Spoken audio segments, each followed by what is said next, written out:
Hello traders, FX Pip Collector here. Today is Thursday, March 28th, and this is my recap of the top videos of the day. And the US dollar came in number one today, so I'm going to do a quick recap.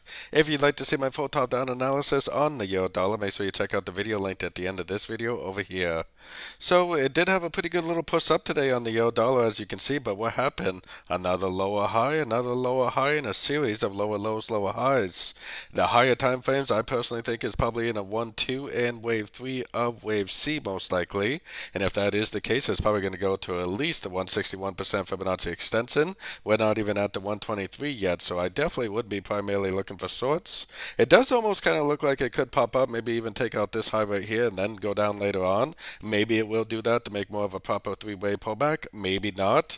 Even if it doesn't do that, I would definitely continue to look for shorts in a downtrend. All the higher time frame trends are down. I'm definitely looking for shorts in a downtrend for the continuation of what I believe to be a wave 3 of wave C.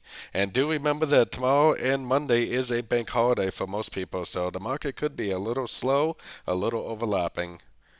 So don't forget to join my free Discord channel linked in the card up here above, and don't forget to check out my website linked down here below. As always, thank you and happy trading.